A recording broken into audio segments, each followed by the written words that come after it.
tiene puntos de no, un punto de participación, como siempre. Siempre se me olvida. Ok.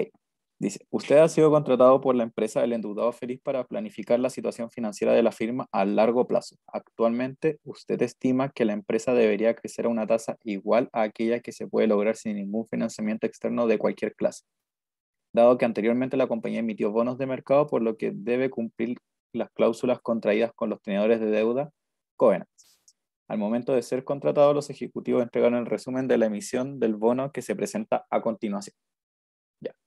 Y acá nos dan un resumen con muchos datos respecto a un bono que se emitió, pero al final lo importante para este ejercicio, más allá de todos los datos, es la última parte, que son los principales resguardos o lo que también llaman son covenants. ¿Alguien sabe qué son los covenants de un bono o qué podría ser como principales resguardos?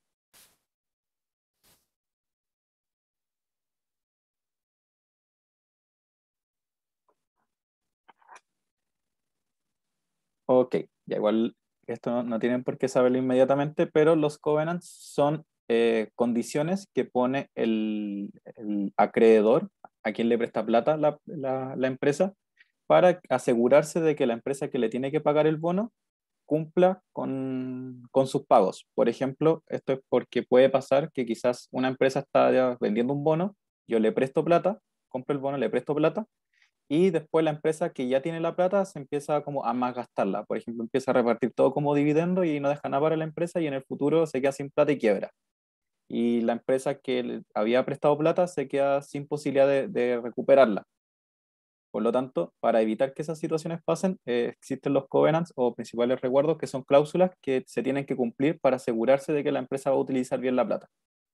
Por ejemplo, no sé, que no se repartan dividendos del 100% o que la empresa tenga una utilidad mínima, no sé, de 100 pesos, por ejemplo, cosas por el estilo.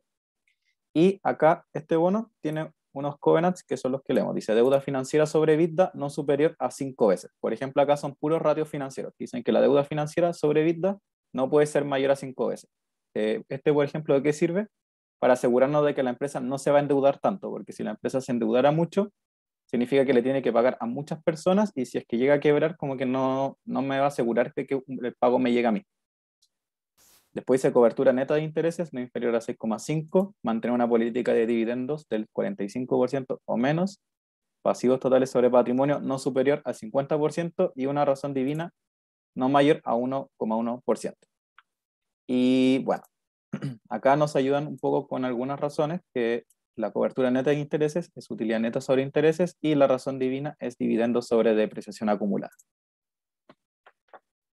Luego de eso, nos dan los estados financieros de la empresa, el balance, el estado de situación financiera, con los activos, los pasivos y el patrimonio al año 2014, y luego nos dan el estado de resultados al año 2014. Y luego vienen las preguntas. Dice, a partir de la información entregada y su amplio conocimiento en finanzas, se le pide. Y la pregunta A nos dicen cuántos son las NOF contables actualmente. ¿Qué son las NOF? ¿Alguien sabe? Es la necesidad operativa de fondos, que es la Muy, que representa la inversión neta de los activos circulantes. muy bien. Son las necesidades operativas de fondo, que como bien dijiste, es la inversión neta de circulante. ¿Y cómo se calcula? Es activo circulante operativo menos pasivo circulante operativo. Muy bien, Rodrigo. Tienes 2 puntos de participación por tus 2 participaciones. Es activo, corriente o circulante operativo menos pasivo, corrientes operativos. Es muy importante que, a diferencia de otras fórmulas que muchas veces vimos, que creo capital de trabajo perdón, activos menos pasivos, está mal escrito, corrientes. Acá en las NOT se hace la distinción en que son los pasivos y los activos operativos. ¿Y por qué incluye eso? Aquí sacamos todo lo que es financiero, son solamente cosas dentro de la operación. Entonces lo que debemos hacer es ver el balance de la empresa, ver cuáles son los activos operativos, sumarlos y después restarlo con todos los que son los pasivos operativos y siempre corrientes. Cuando digo que son operativos, significa que dependen directamente de la operación. Por ejemplo,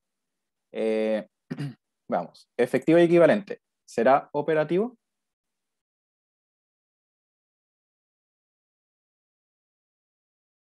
Ya, puede que sí, puede que no, pero en este caso supongamos que es plata de la caja de la empresa. ¿Sería plata operativa? Sí, Muy bien, Claudia, tienes un punto. Sí es operativo. Pero, por ejemplo, si este efectivo que está acá, dice efectivo equivalente, por ejemplo, fuese plata que está en un fondo mutuo o está en una inversión, ¿eso sería operativo? Depende de las operaciones.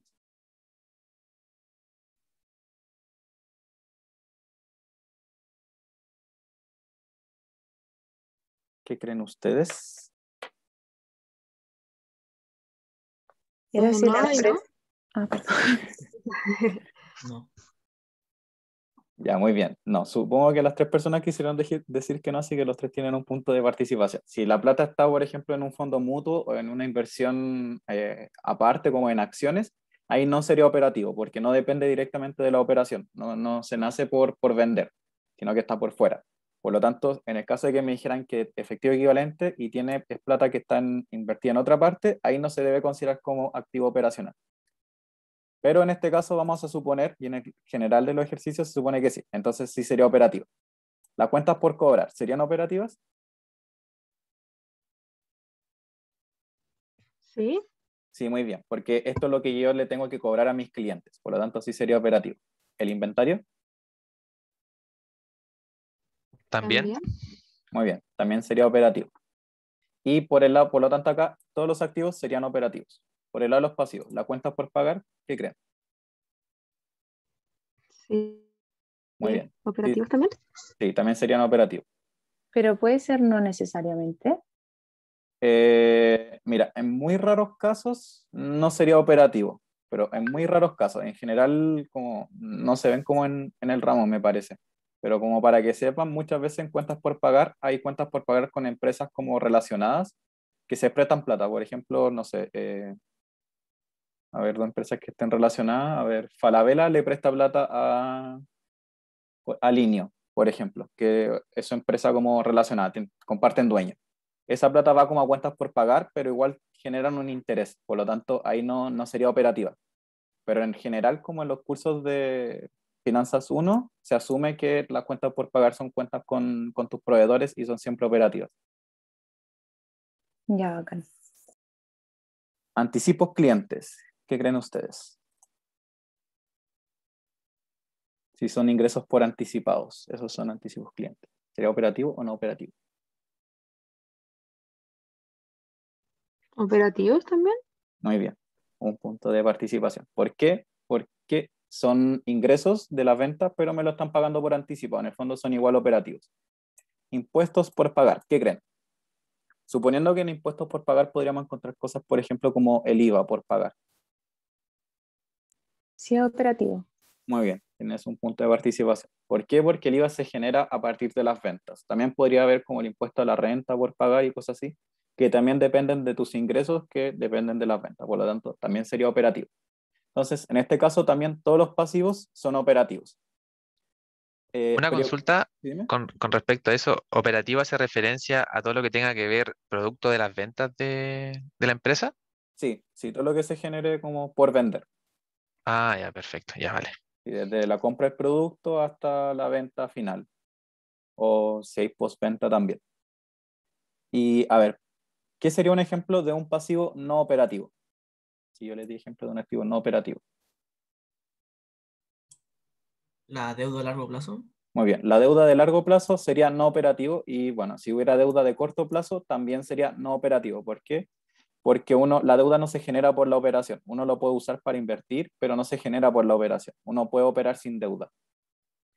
Y aparte, otra forma de verlo es como lo que te genera interés o lo que no te genera interés. Todo lo que te genera interés son activos o pasivos financieros y eso sería no operativo. Eso es otra forma de verlo también. Entonces, en este caso, como todo era operativo, serían 900, que eran los total de activos, menos 1000, que era el total de pasivos operativos. Y por lo tanto es menos 100 nuestras necesidades operativas de fondo. Si es negativo, ¿qué significa? Que nuestros pasivos operativos, que eran 1000, son mayores que nuestros activos, que eran 900. Por lo tanto, nos está sobrando financiamiento de nuestras operaciones. Y esa es la pregunta A. ¿Alguien tiene alguna duda?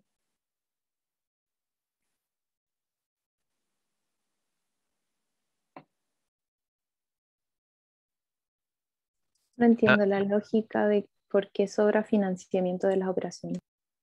Eh, ya. Primero, se entiende que es más alto los pasivos que los activos. Sí, sí. Ya. Como nuestros pasivos operativos son más altos, significa que nos estamos quedando con más plata que la que nos deben, por así decirlo. Por lo tanto, como que este sobrante nos sirve para financiar otras cosas. Es, por ejemplo, decir como yo para mis operaciones necesito 900, pero para financiarme tengo 1000. Por lo tanto, me están sobrando 100.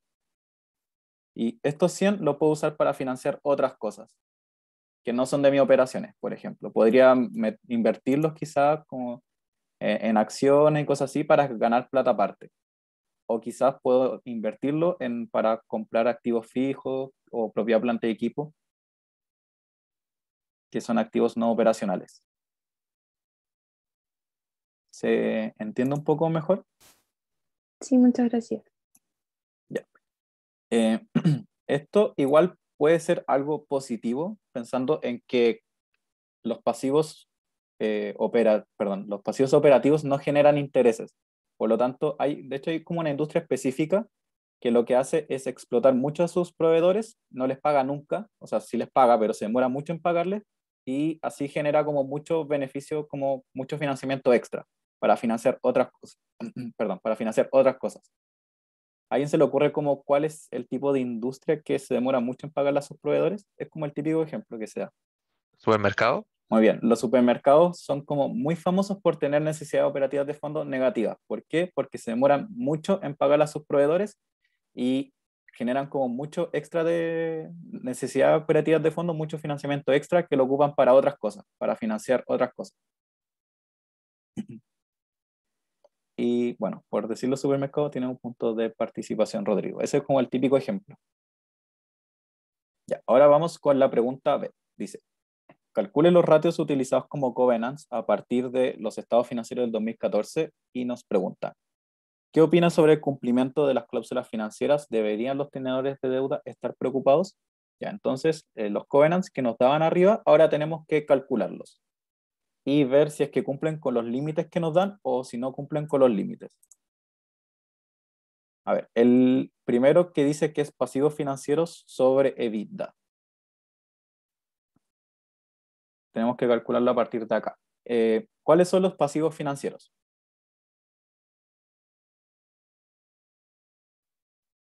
¿Los que generan intereses? Muy bien. ¿Y acá cuál sería? Eh,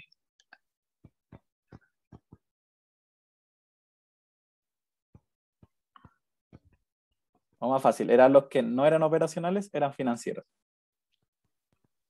Deuda a largo plazo. Muy bien, solo la deuda a largo plazo en este caso. En general, todo lo que sea deuda va a ser lo financiero. Y esto era pasivos financieros dividido en EBITDA. Y el EBITDA lo saco del estado de resultados. ¿Cuál sería el EBITDA? ¿O qué significa EBITDA? La utilidad antes de impuestos, Es la utilidad antes de impuestos. ¿Y qué más? Es y earning. interés. Muy O bien. sea, Intereses. ¿Y qué más? depreciación, no, Sí, impuestos y intereses, ¿o no? sí, es depreciación. Está bien, tiene un Ah, punto de ya. participación. Es earnings before interest, taxes, and se me olvidó que sea depreciations and amortization. Antes de depreciación, amortización, intereses e impuestos. Por lo tanto, sería en el fondo la utilidad operacional o el EBIT. Y le tengo que quitar la depreciación, en este caso sumarla. Y esto nos da. Nota que es 5,1 y el límite nos dicen que el máximo que puede alcanzar es 5. Por lo tanto, el covenant se está cumpliendo o no se cumple. No. No, no se cumple. Muy bien. En este caso no se cumple. ¿Por qué? Porque nos pasamos. Ahora, el segundo que dice cobertura neta de intereses, y arriba nos decían en la ayuda que es utilidad neta sobre intereses. Por lo tanto, acá veo mi estado de resultados, tomo la utilidad neta y lo divido sobre el gasto de interés del estado de resultados. Y nos da que es 1,1. Y el límite, bueno, acá es 6,5, pero ¿qué creen que será mejor? ¿Que sea mayor o menor a 6,5? Viendo como la cobertura neta de intereses, para que tenga sentido.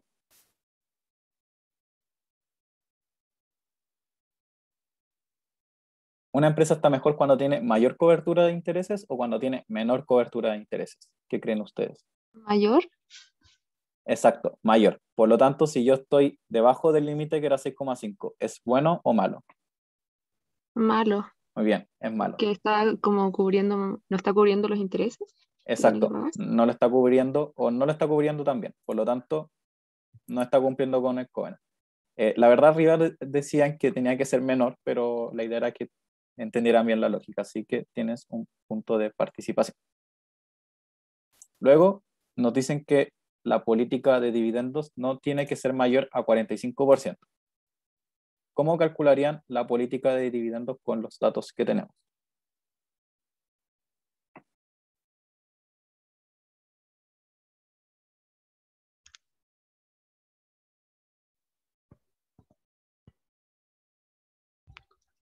Se me ocurre que podría ser dividendos pagados partiendo de utilidad neta.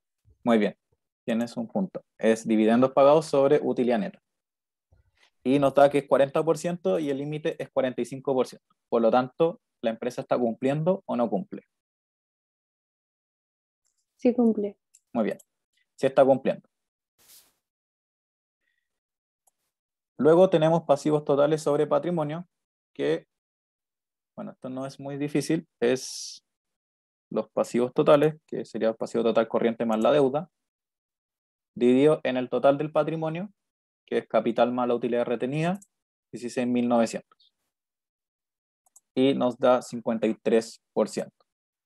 Y como nos estamos pasando, por lo tanto, la empresa no está cumpliendo. Y luego la razón divina, que nos dicen que es dividendo sobre depreciación, tenemos que calcularla ahora. Esa razón existe, ¿cierto? Mira, la siguiente pregunta está relacionada a la pregunta que tú haces, así que Ah, ya. la voy a aguantar antes de responderla. Vemos de dividendos sobre depreciación nos da 13% y el límite es 1,1. Por lo tanto, la empresa no está cumpliendo. Y ya. ¿Qué creen ustedes? Nos preguntan si los tenedores de deuda deberían estar preocupados o no. ¿Qué creen ustedes? En base a los que se cumplen y no se cumplen, ¿deberían preocuparse?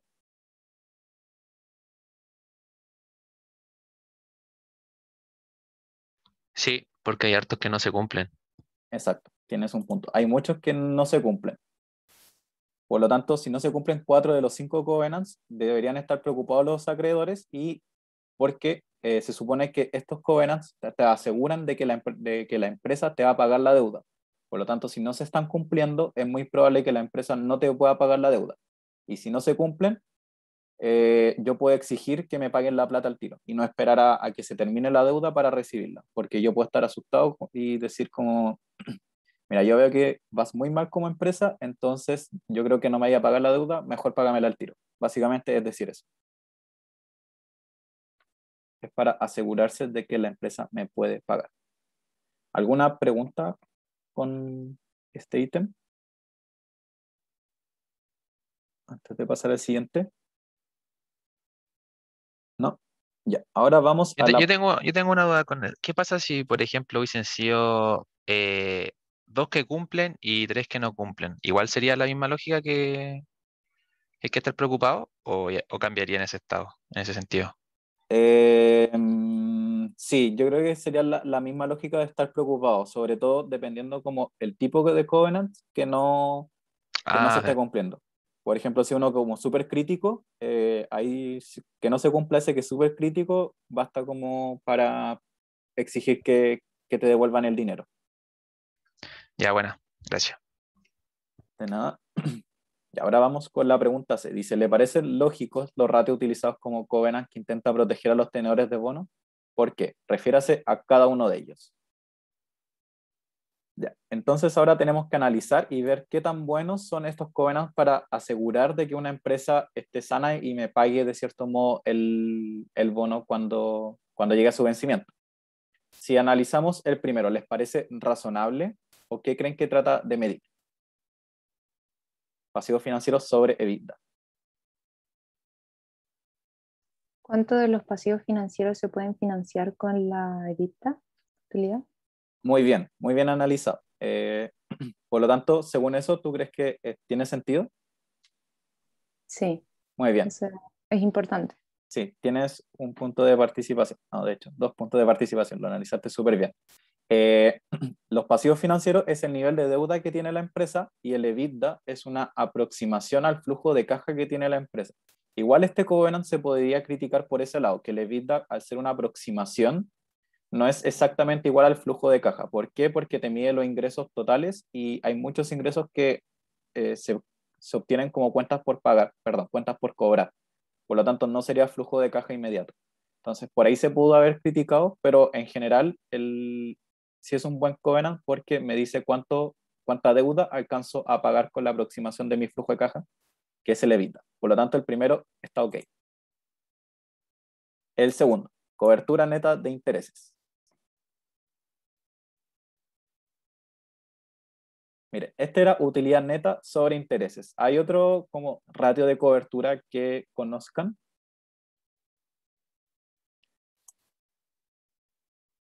El otro era utilidad operacional sobre intereses. Y este es utilidad neta sobre intereses. Si este tipo de ratio de cobertura quiere ver cuántas veces me alcanzan a pagar los intereses a partir de su utilidad que tiene, ¿cuál creen que sería mejor? ¿Cuál demuestra mejor cuántas veces me alcanzan a pagar los intereses? La operacional, ¿Por qué? porque es en torno a las ventas que está teniendo la empresa en un determinado rango de tiempo. O sea, cómo le está yendo, me refleja cómo le va. ¿Y por qué no la utilidad neta? No sé. Pero está súper bien, es la utilidad operacional y la razón principal es porque la utilidad neta ya descuenta los intereses, por lo tanto ya me los pagaron. Como de nada sirve como medir esto si a mí ya me pagaron los intereses. En cambio, la utilidad operacional es directamente, como tú dijiste, las ventas y eh, alcanzo a ver cuántas veces me alcanza a pagar los intereses. Como, este es el real. Acá la utilidad neta ya me los pagaron, por lo tanto como que estaría, si tengo un mal ratio, podría ser muchas veces porque ya me pagó los intereses, entonces de nada me sirve volver a analizarlo. En cambio acá puedo tener un buen ratio de esto y funciona bien porque me tiene que pagar los intereses. ¿Se entiende? ¿O alguien Sí, quedó con algo? perfecto. Pero Ok. en este caso, ¿cuál fue el que ocupamos? Ocupamos la utilidad neta a partir de interés. Sí, sí, Ah, ya, estaría malo. exacto. Perfecto. Y de todos modos, Claudia tiene el punto de participación porque había que usar este, era mejor. Es mejor utilizar utilidad operacional sobre intereses. Luego, la política de dividendos. ¿Les parece un buen covenant? ¿O qué es mejor? Prestar, ¿ustedes se fijarían en cómo reparte dividendo una empresa que le tiene que pagar a ustedes una deuda?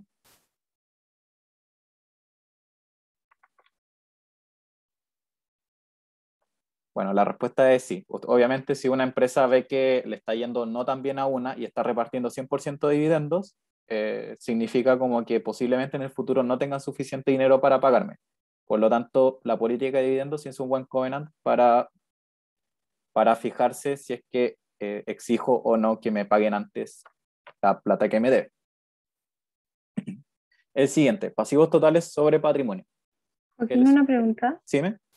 ¿Podría ser que la política de dividendo igual influye porque al final, si es que no están entregando una alta tasa de política de dividendo, podría significar que la empresa está como reinvirtiendo o invirtiendo como en ella misma y que eso al final va a generar ventas futuras y es algo beneficioso o no que ver? Sí, sí, está muy bien. es un buen análisis también, porque una empresa que entrega 100% de dividendos no está invirtiendo a futuro, por lo tanto es muy probable que no gane más plata a futuro. Así que es una buena forma de analizarlo también. Ya, bacán, Así que, gracias. de hecho, tienes un punto de participación por analizarlo de esa forma. El siguiente que dice pasivos totales sobre patrimonio. ¿Qué les parece? ¿O alguien tiene algún comentario sobre este ratio?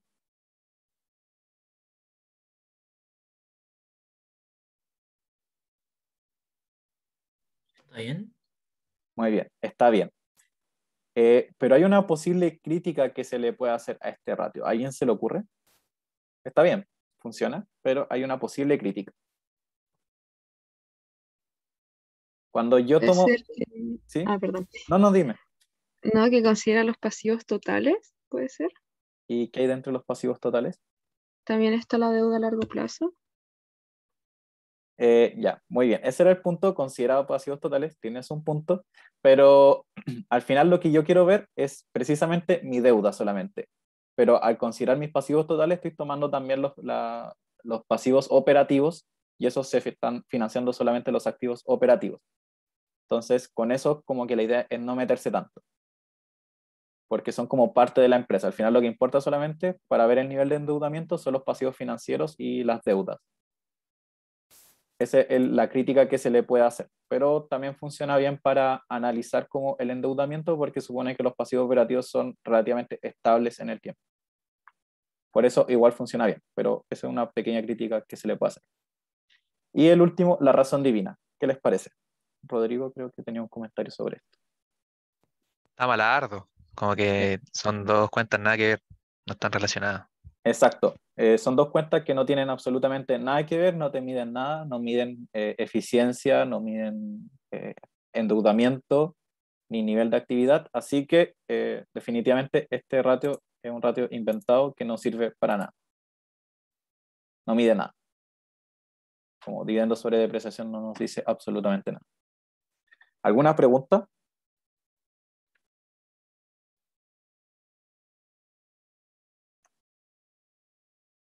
¿No? Entonces pasemos a la última, que dice, después de un tiempo usted concluye que no todas las cuentas del balance general, estado de situación financiera, crecen a la misma tasa. De hecho, usted proyecta los siguientes niveles de eficiencia y liquidez operativa. Nos dicen que la caja va a ser un 10% de los ingresos por venta, los días de cobranza o los días calle son 45 días, la rotación de inventario es de 6 veces, los días de pago son 75 días, y luego nos dicen considerando la convención de 360 días por año, un crecimiento en los ingresos por venta de 10% anual y que ni la depreciación ni los intereses dependen de las ventas. Estime las necesidades externas de financiamiento, FER o FEN, y preguntan cuánto de esto debería ser deuda y cuánto patrimonio para cumplir al menos con la cláusula 4 del contrato de deuda. Ya, esta es como una típica pregunta de prueba 2. De hecho, el año pasado, no creo que todos los años, pero el año pasado sí o sí la preguntaron porque me acuerdo que la corregí. No mucha gente la tuvo buena. No, de hecho, no mucha gente llegó muy lejos. Así que vamos a hacerla con cuidado. Ya, nos dicen que los ingresos, bueno, acá esto es planificación financiera, por lo tanto tenemos que proyectar las cosas un año hacia adelante y construir nuestro estado de resultados pro forma y nuestro estado de situación financiera pro forma, que sería básicamente proyectado en base a los datos que nos dan. Y bueno, nos dan estos que son sobre las cuentas de balance, pero siempre recomiendo partir por el estado de resultados. Y nos dicen que las ventas van a crecer un 10% anual. Eso es lo primero. Por lo tanto, ya copié mi estado de resultados de antes con el del 2014 a un lado y lo que tenemos que proyectar para el 2015. ¿Cómo proyecto los ingresos por venta? Multiplicar los 2.330 por 1,10. Muy bien, por 1,1 o 10. Crece el 10%. Muy bien, y esos van a ser los nuevos ingresos por venta para el año 2015. Ahora, los costos por venta, ¿cómo los descubrirían? Habría que sacar el porcentaje Muy bien, de las ventas. muy bien. Podemos sacar el margen o lo podemos sacar como porcentaje de las ventas, que en este caso lo ponemos como porcentaje. Nos da un 26%, por lo tanto acá va a ser un 26% de los ingresos por venta y va a ser 660. Otra forma de haberlo hecho era también el 1,1, que en este caso sí no hubiese dado, bueno, acá como dinero, pero lo más correcto es calcular el margen, como lo hicimos recién. ¿Tiene un punto de participación quien dijo lo del margen? Ah, y también quien me había dicho lo del ingreso, que no me acuerdo el nombre. Y luego de esto calculamos el margen bruto, que sería la diferencia de los ingresos con los costos. Los gastos de administración y ventas, ¿cómo los proyectarían?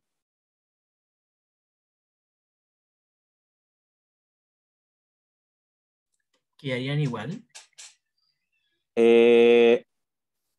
No, no porque dependen directamente de las ventas. Asumimos que son 100% operacionales. ¿Se multiplican por 1,1 también? Sí, también sería en este caso por 1,1, pero también lo más correcto en este caso también sería calcular como un porcentaje de las ventas.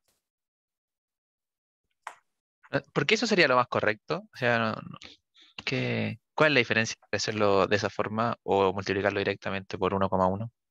Eh, porque al final lo que la empresa gasta son como, se asume siempre que es un porcentaje de lo, a ver cómo le explico, que yo en el trabajo siempre lo proyectamos como porcentaje de los ingresos, porque al final lo que se mantienen son los márgenes. Uno siempre lo que proyecta son los márgenes, que se mantienen estables en el tiempo. Porque,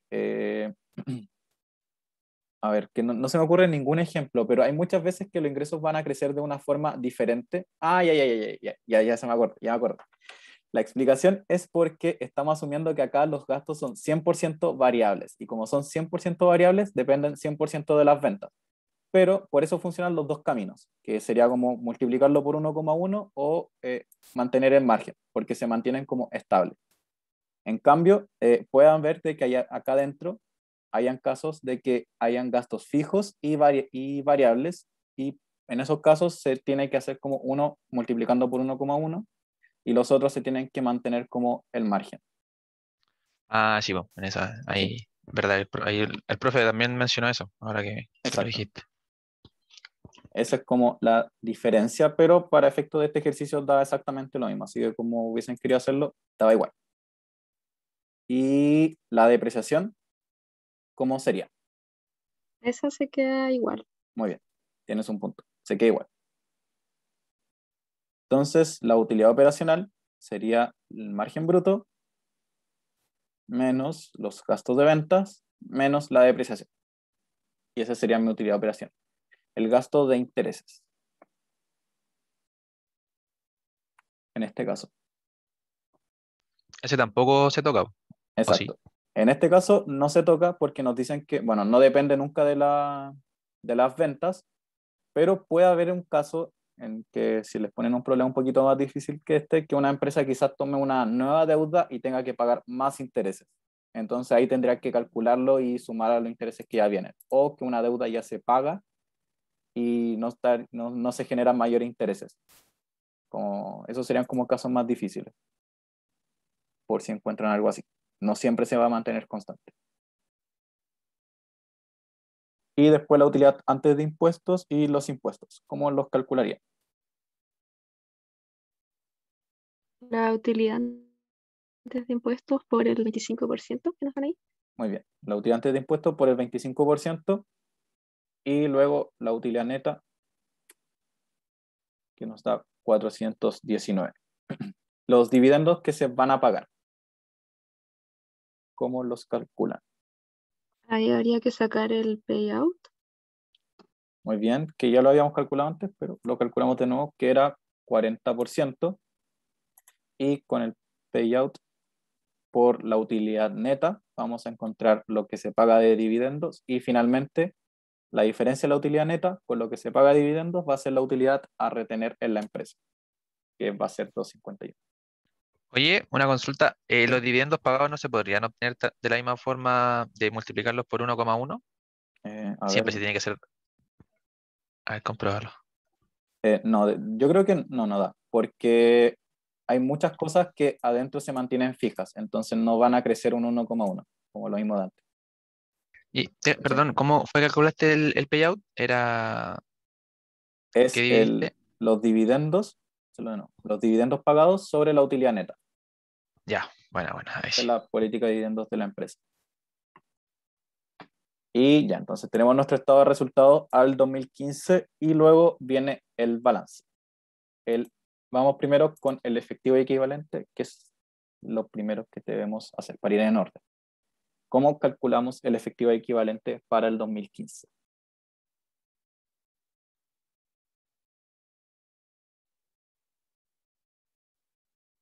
Ese también tiene un aumento del 10%. Habría que ver. Mira, acá nos decían arriba que la caja es un 10% de los ingresos por venta.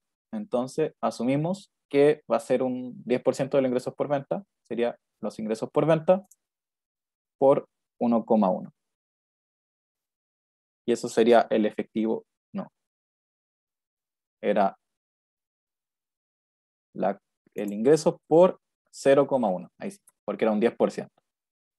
En general siempre nos van a dar como instrucciones acerca de cada una de las cuentas operativas, de cómo se proyectan. En el caso de que no nos den y no encontremos ninguna forma para proyectarla, y estamos seguros de que es una cuenta operativa, entonces ahí sí deberíamos asumir que van a crecer un 10%. Pero en este caso, como nos estaban dando información adicional sobre el efectivo, eh, la tomamos para hacerla el monto que va a tener en el 2015. Luego, las cuentas por cobrar. Nos dicen que los días de cuentas por cobrar son 45 días.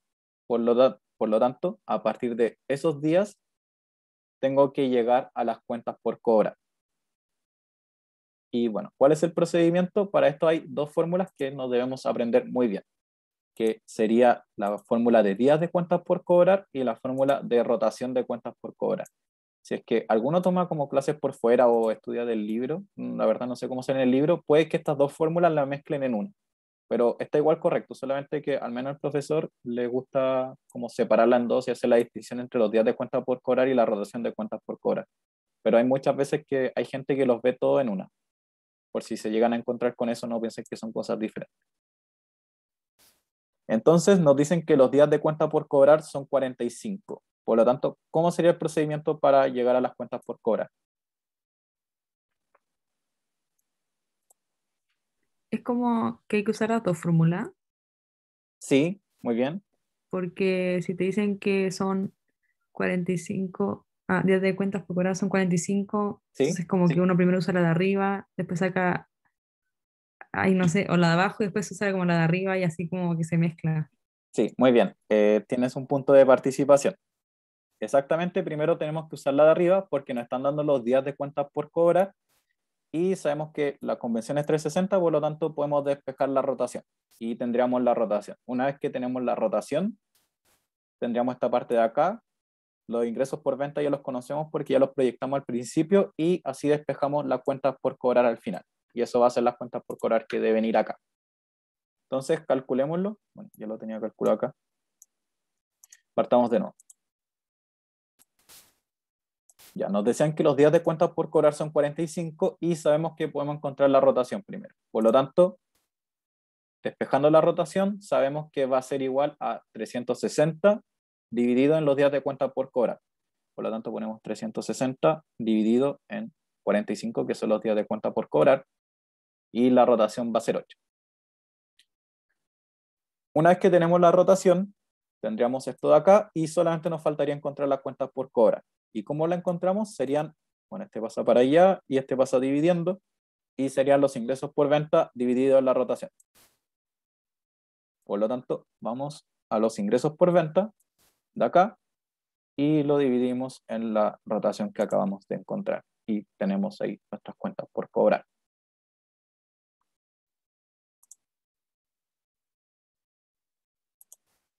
Y esas son nuestras cuentas por cobrar, 320. ¿Y alguien quedó con alguna duda con ese punto? ¿No? Entonces vamos al siguiente, que ahora viene el inventario. Y acá nos dicen que la rotación de inventario es de 6 veces. Por lo tanto, ¿cómo encontramos el monto correspondiente al inventario? Con el de rotación de inventario. Muy bien. Sería con la fórmula de rotación de inventario, que nos dicen que es 6. Tenemos el costo por venta nosotros, que lo calculamos arriba, y con eso despejamos el inventario. Por lo tanto, acá sería 300, no sería 360, sería directamente el costo por venta, que es 660, el del 2015. Recuerden siempre usar lo del 2015, porque eso es lo que estamos proyectando, dividido en la rotación, que es 6. Tienes un punto que me ayudó con eso. Y ese va a ser el nuevo inventario, sería 110. Y luego calculamos los total de activos corrientes, que van a ser 687. El terreno, en base a la información que nos da, ¿cuánto sería?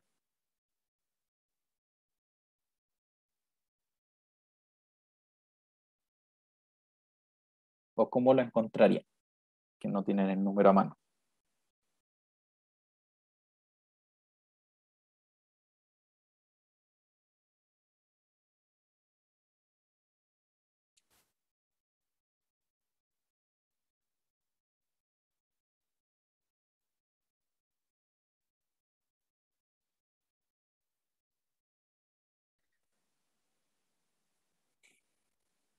Ya, a ver, el terreno por lo general no depende directamente de las ventas, no es como un porcentaje, entonces no es como que aumentaron las ventas un 10% y el terreno va a aumentar un 10%.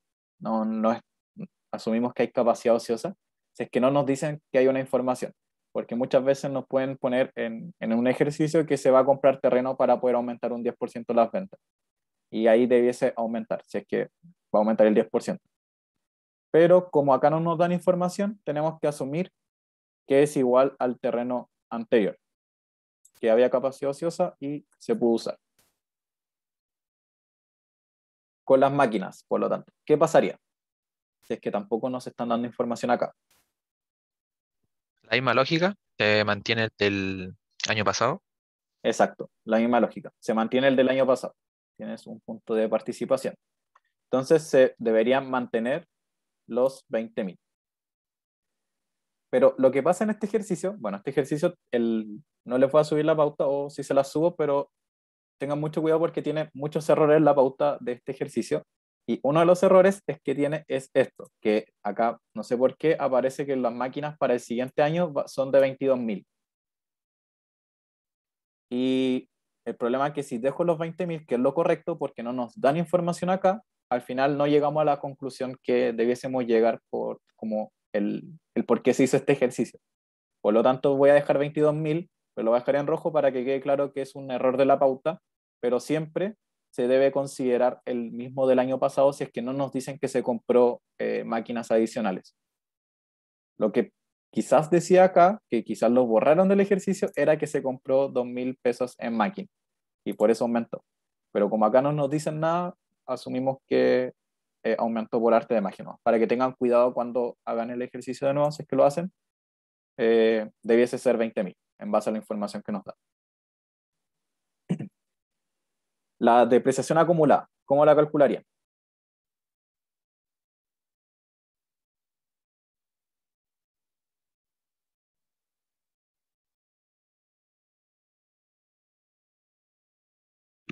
La misma del año pasado.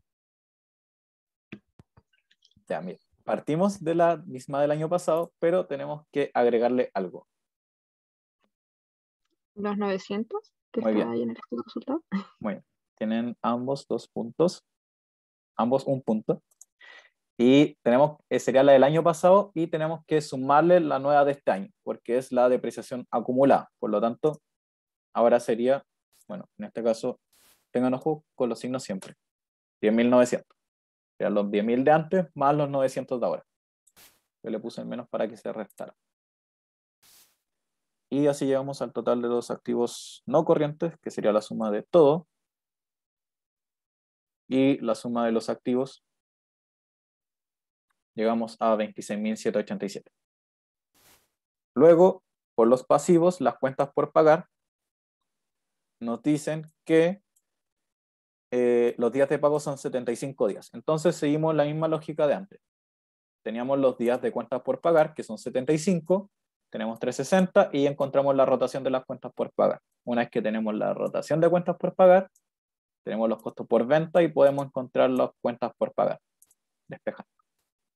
Entonces hacemos la rotación, es 360 dividido en los días, encontramos nuestra rotación y después las cuentas por pagar es costo por venta dividido en la rotación. Y sería 137,5. Lo ponemos acá. Y estaríamos. Luego, los anticipos de clientes. ¿Cómo los proyectarían? Si no nos dicen nada acá respecto a esa cuenta. El anticipo de clientes, recuerden que son ingresos por anticipado. ¿Qué esperarían de ustedes si nos dicen que la empresa va a aumentar un 10% sus ventas? ¿Qué esperarían que va a hacer con sus ingresos por anticipado? Aumenten Aumenten. también. Muy bien, muy bien. Lo dijeron al mismo tiempo, así que las dos tienen un punto de participación. Que él aumente también un 10%. Por lo tanto, tomamos el de antes y lo multiplicamos por 1,1. Los impuestos por pagar. ¿Qué creen? También aumentan un 10%. Muy bien, Claudia. Tienes un punto de participación. También aumentarían un 10%. Asumiendo que, por ejemplo, podría ser IVA. Si las ventas aumentaron un 10%, por lo tanto, el IVA que se debe también tiene que aumentar un 10%. Entonces sería Una un... pregunta. Dime. Ese impuesto no, no, perdón, no como que no, nada que, perdón, nada que ver. Ya de nada. No tenía que decir de nada. Era tranqui. Eso. Pero mira, el IVA es un ejemplo nomás, por si tu duda iba por ahí. Acá adentro puede haber como otro tipo de impuesto, quizá impuesto a la renta, cosas así. Y, ¿te referías como que se podía Oye, incluir con este impuesto? ¿Cómo quieres hacer eso? Claro, y también con los intereses Ya. como de más deuda. No sé si está como considerado eso también ahí. No, en este ejercicio el impuesto por pagar es directamente el que asumimos que directamente IVA, porque no nos dan información acá. Si es que se encuentran en Ah, ya, otro perfecto. ejercicio que les dicen que los impuestos de cada periodo como que se pagan al siguiente, entonces el impuesto sería los 140 de acá. Ah, ya. Pero depende mucho del ejercicio y la información que nos da. ¿Alguien tenía otra pregunta? no iba a decir eso mismo. Tenía Ya. esa misma duda, pero ahí yo respondía. Ok. Y luego la deuda financiera. ¿Qué pasaría? La misma. Creo que Muy eran bien. 8.000. Exacto. En este caso es la misma, pero lo mismo para que tengan ojo, puede que en un ejercicio nos digan que la empresa tomó más deuda y ahí la deuda aumentaría, o que pagó una deuda y ahí la deuda disminuiría, para que tengan ojo con eso. El capital de la empresa. Si no nos dicen que hubieron aumentos de capital, La ¿cuánto sería? misma. Exacto, sería la misma.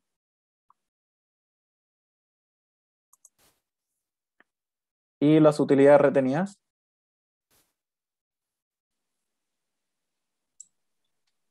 No habría La que mi- sumarlo a los dos periodos. Muy bien, sería la misma y sumarle la del nuevo periodo. Si tiene un punto de participación. Sería la utilidad retenida de antes y sumarle la que estamos reteniendo ahora, que ya la calculamos, que es la después de dividendos. Eso. Sí. Y con eso llegamos al total del patrimonio. Y el total pasivos sería esto más esto. Y eso sería el total de pasivos más patrimonio. Luego, una vez que llegamos a este paso, ¿qué es lo siguiente que debemos hacer? Calcular el financiamiento externo requerido. Muy bien. tienes un punto de participación. Tenemos que calcular el financiamiento externo requerido y cómo se calcula. La diferencia entre total de activos y total de pasivo y patrimonio. Muy bien, sería la diferencia entre total de activos y total pasivo de patrimonio. Por lo tanto, tiene un punto de participación. Lo calculamos ahora. Serían las necesidades de financiamiento externo, que en este caso va a ser la diferencia de activos con pasivos y patrimonio, que es 728 pesos, o fondos externos requeridos. Y ya, pero el ejercicio no termina acá, porque en la pregunta nos dicen cuánto debería ser deuda y cuánto patrimonio para cumplir con al menos la cláusula 4 del contrato de deuda. Y la cláusula 4, recordemos que es la siguiente, que nos dicen que los pasivos totales sobre patrimonio tienen que ser 50% máximo. Por lo tanto, veamos cuánto tenemos ahora para ver si es que tenemos espacio o no para financiarlo con patrimonio o con deuda. Entonces, la cláusula nos dice que tiene que ser pasivo sobre patrimonio, 50%, y si lo calculo yo para ver cuánto tengo ahora, bueno, serían los pasivos totales dividido en el patrimonio, y veo que es 51,94%. Por lo tanto, nos estamos pasando. ¿Qué debería hacer la empresa con los nuevos recursos que necesitamos financiar? ¿Para dónde creen que debería llevar más? ¿Para pasivos o para patrimonio? Para acercarnos al 50%. Para patrimonio. Muy bien, tenemos un punto de participación. Tenemos que financiar más para patrimonio para que nos acerquemos al 51,94%. Y bueno, los nuevos recursos deben financiarse con patrimonio del modo que el covenant sea 50%. Pero lo que pasa acá es que nosotros queremos que sea exactamente 50%. Pero si ahora hacemos pasivos, a ver, sería pasivos más la deuda dividido en el patrimonio de antes, más, suponiendo que se va a financiar todo con patrimonio, vemos que nos da, bueno, no, esto está mal. No, fue el total, ahí sí, estaba tomando mal el valor. Nos da 50%, pero como les dije que esto tenía que ser exacto, nos da 49,82. Por lo tanto, tenemos que hacer otro paso aparte para encontrar y que sea exactamente 50%. Ya. Y para lo siguiente, hay que hacer un ejercicio que me parece que en el control pasado había un ejercicio similar a esto, que es lo siguiente. Nos dicen que pasivo sobre patrimonio tiene que ser igual al 50%. Voy a agrandar. Pasivo sobre patrimonio tiene que ser igual al 50%. Por lo tanto, una fracción que me diga que sea igual al 50% es, por ejemplo, 1 medio. 1 dividido en 2, si pongo 1 dividido en 2, me da, está como fecha, qué raro. Ahí sí, me da 0,5, que es igual al 50%. Entonces, mis pasivos sería igual a 1 y mis patrimonios serían igual a 2. Esto es como un ejemplo simplemente para que las razones financieras me calcen. Digo que mis pasivos son igual a 1 y mis patrimonios son igual a 2, de modo que uno dividido en el otro me da el 50% que yo quiero. Por lo tanto, si mis pasivos son 1 y mi patrimonio es 2, cuando los sumo me va a dar 3. ¿Y a qué equivale pasivo más patrimonio?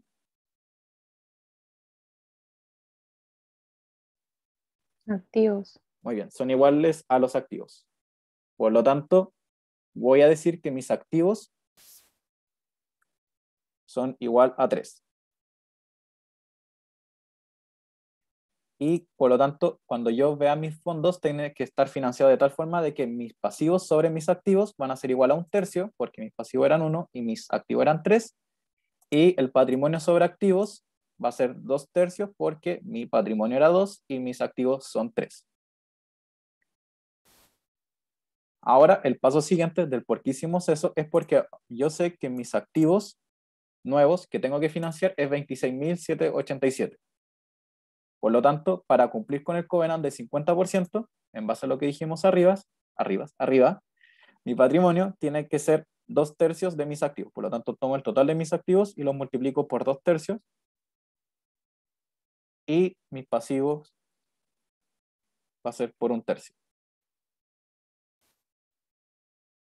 Y en la suma de esto me da 26.787.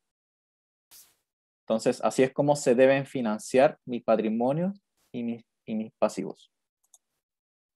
Ahora, para ver cuánto va a ser lo que tengo que meter de mis fondos externos requeridos, simplemente tengo que calcular la diferencia de lo que voy a necesitar para cumplir con lo que tengo actualmente.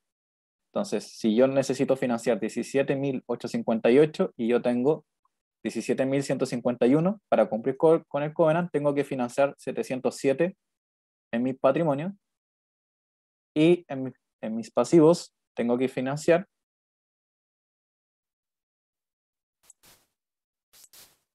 la diferencia de eso con mis pasivos, que va a ser igual a 21. Y al final la suma, como para asegurarnos de que esté correcto, la suma de ambos tiene que ser igual a los fondos externos requeridos. Y ahí estaríamos financiando completamente nuestros fondos externos, y si revisamos ahora sí el ratio, que es pasivos sobre patrimonio, me va a dar que es exactamente el 50% que exige. ¿Alguien quedó con alguna duda acá? ¿Alguien se perdió en algún punto? ¿Tiene alguna duda ahora?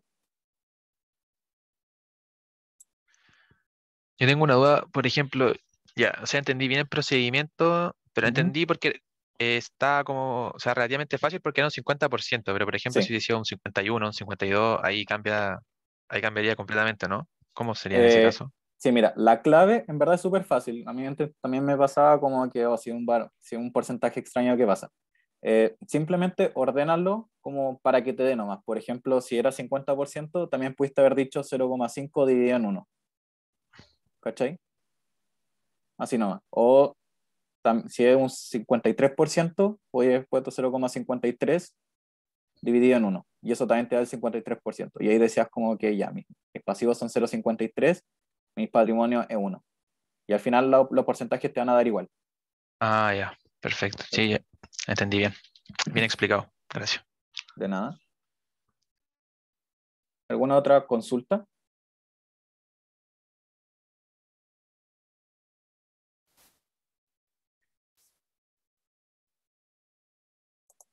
No. Entonces, bueno, esta sería toda la ayudantía. La próxima semana debería haber otra. Y si no, igual les voy a avisar por correo. Y bueno, espero mañana subirles las planillas con los puntos, y cualquier discordancia que encuentren con lo que usted me ha enviado a sus mails y lo que le voy a subir en la planilla, escríbanme de nuevo y lo arreglo. No hay problema con eso. Que hay muchos mails y probablemente se me va a pasar más de alguno. Muy seguro que va a ser eso. Así que eso, recuerden enviarme un mail a todas las personas que tienen puntos hoy, y también pongan que asistieron. Si es que no les di puntos, pero si asistieron, también avísenme que se asistieron, porque le voy a dar puntos por asistencia. Y yo creo que hoy día voy a dar hartos porque va a ser probablemente la última o la penúltima ayudantía. Así que eso, cualquier duda que tenga, me escriben por mail y quedo atento. Joaquín,